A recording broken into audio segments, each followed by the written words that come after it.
Olá, sou a doutora Jéssica, co-criadora da comunidade A Ciência da Felicidade. Sou psiquiatra pela USP de Ribeirão Preto, onde fiz a minha especialização em intervenção precoce e onde faço meu mestrado em medicina. Eu quero te mostrar com essa sequência de vídeos como você, através da ciência, pode ajudar as pessoas a obterem uma vida mais feliz. Sim, felicidade não é uma fatalidade, não é um mero produto do acaso. Ela pode ser ativamente construída, desenvolvida e buscada. Nas últimas décadas, estudiosos de diversas universidades têm estudado esse tema que gera tanto interesse quanto ceticismo.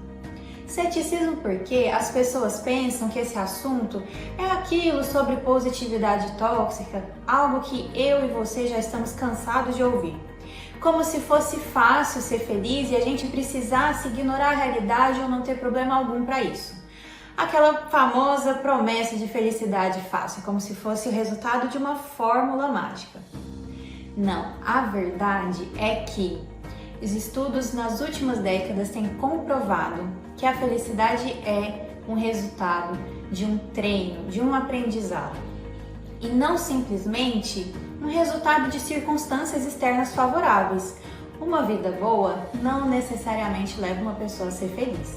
Vocês já devem ter percebido.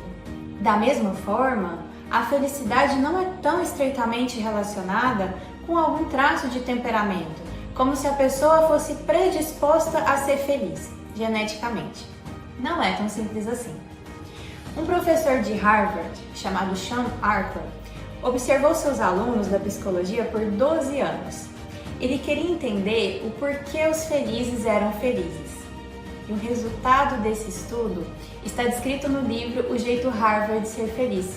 Ele encontrou um padrão de comportamento e ele percebeu que a felicidade, o bem-estar, a satisfação com a vida estava muito mais relacionado com o jeito com que as pessoas lidavam com o estresse.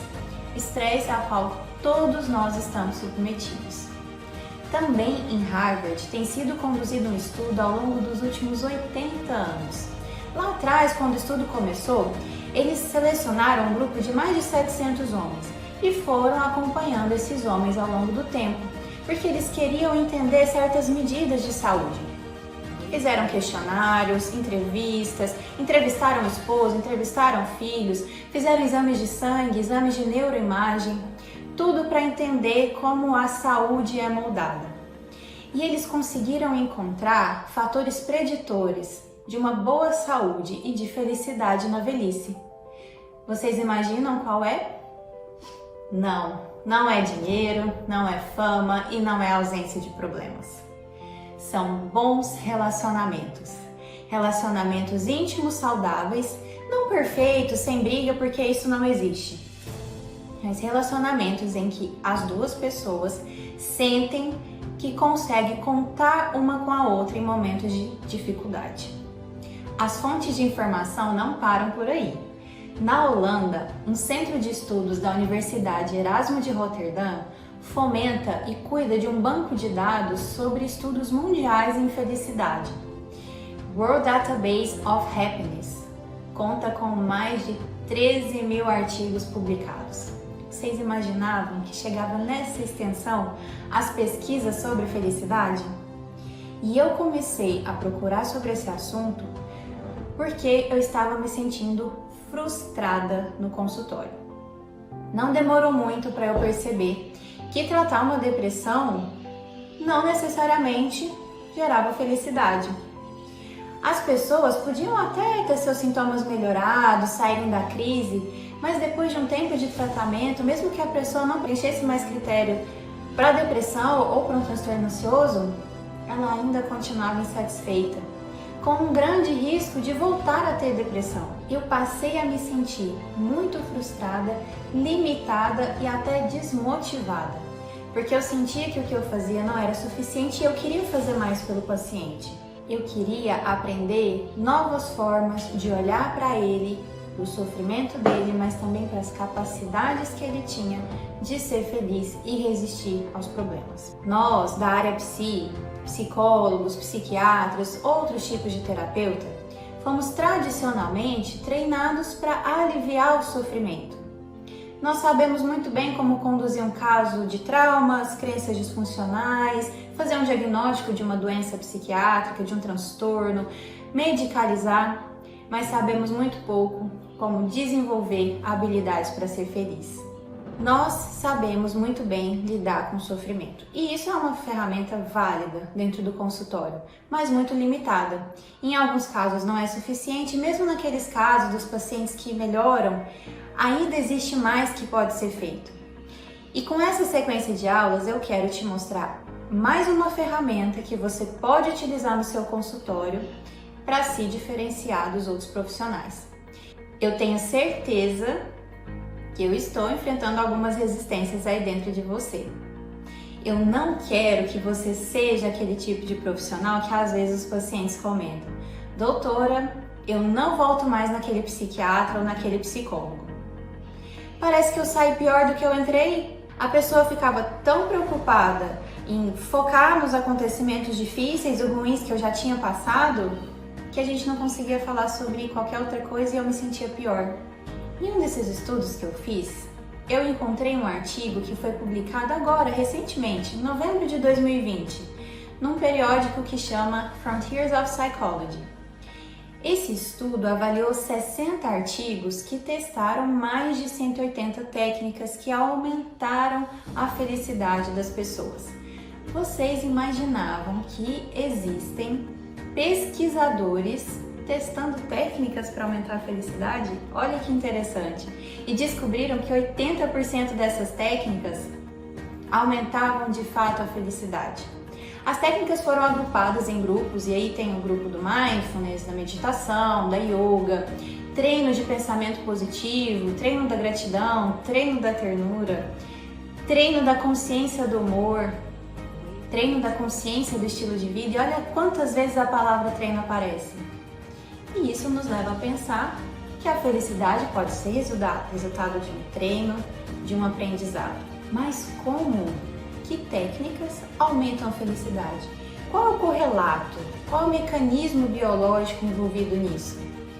Também há estudiosos pesquisando esse assunto.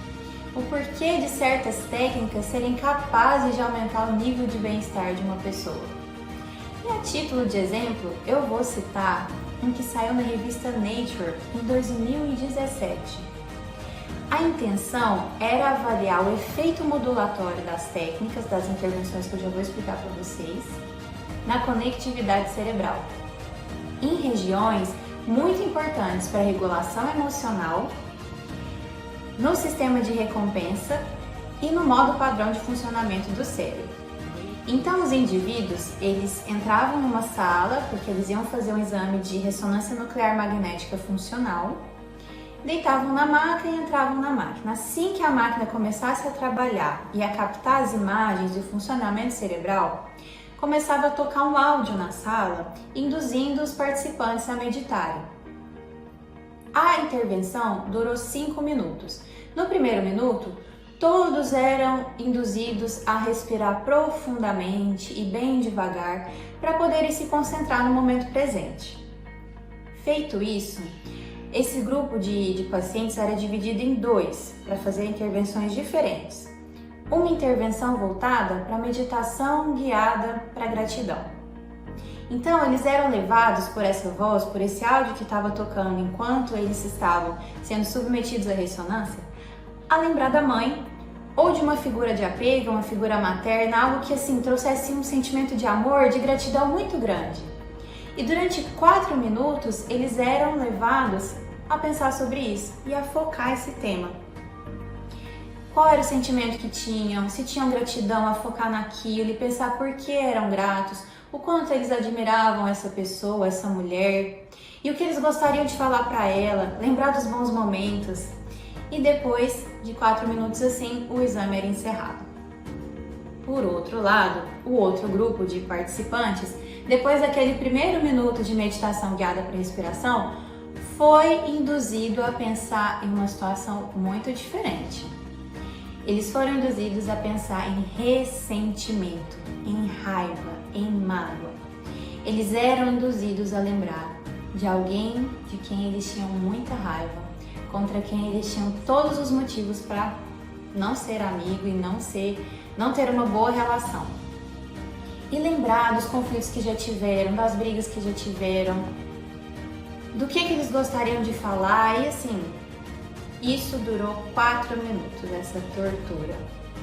Depois, os estudiosos avaliaram os resultados desses exames e viram que, sim, existia um efeito modulatório na conectividade cerebral após essa intervenção, principalmente entre as regiões temporo-estriatal, uma região muito importante, um circuito muito importante na regulação emocional.